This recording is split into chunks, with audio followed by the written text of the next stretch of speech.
Perth వేదికగా October 19న టీమిండియాతో జరగబోయే మొట్టమొదటి వన్డే మ్యాచ్కు ముందు ఆతిథ్య ఆస్ట్రేలియా జట్టుకు వరుసగా షాక్లు తగులుతున్నాయి. ఇప్పటికే పలువురు కీలక ఆటగాళ్లు జట్టుకు దూరమవగా తాజాగా మరో ముగ్గురు ముఖ్యమైన ఆటగాళ్లు తొలి మ్యాచ్కు అందుబాటులో ఉండరని క్రికెట్ ఆస్ట్రేలియా మంగళవారం ప్రకటించింది.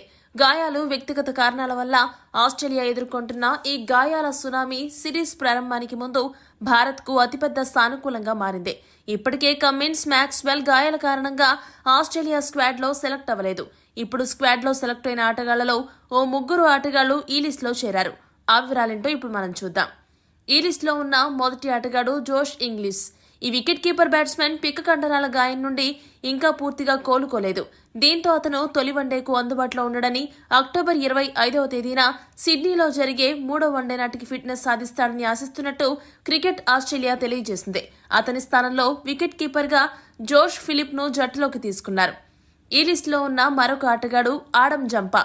ఆస్ట్రేలియా స్పిన్ విభాగంలో ముఖ్య పాత్ర పోషించే జంపా వ్యక్తిగత కారణాల వల్ల తొలి మ్యాచ్కు గైర్హాజరు కానున్నాడు. అతను అక్టోబర్ 23వ తేదీన అడిలైడ్లో జరిగే 2వ వన్డే నాటికి జట్టుతో కలుస్తాడు. అతడి స్థానంలో స్పిన్నర్గా మాథ్యూ కున్హెమాన్ను తొలి వన్డేకు ఎంపిక చేశారు. ఈ లిస్టులో ఉన్న మరొక కీలక ఆటగాడు అలెక్స్ క్యారీ. జట్టులో రెగ్యులర్ వికెట్ కీపర్ అయిన అలెక్స్ క్యారీ యాషెస్ టెస్ట్ సిరీస్కు సన్నద్ధమయ్యేందుకు ఫెయిర్ఫీల్డ్ షీల్డ్ మ్యాచ్ ఆడాలని నిర్ణయించుకున్నాడు. దీంతో అతను తొలి వన్డేకు అందుబాటులో ఉండడు. క్యారీ కూడా అడిలైడ్లో జరిగే 2వ వన్డే నుండి జట్టులో చేరనున్నాడు.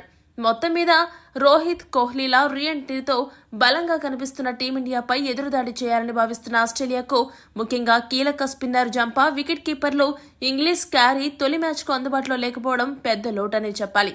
ఈ లోటును పూడ్చుకుని శుభ్మన్ గిల్ సారథ్యంలోని భారత యువ జట్టును మిచెల్ మార్ష్ నేతృత్వంలోని ఆస్ట్రేలియా జట్టు ఎలా ఎదుర్కోబోతుందో వేచి చూడాలి. ఈ వీడియో గనక మీకు నచ్చినట్టయితే లైక్, షేర్, కామెంట్ చేయండి. మరిన్ని స్పోర్ట్స్ అప్డేట్స్ కోసం మా ఛానల్ను సబ్స్క్రైబ్ చేసుకోండి.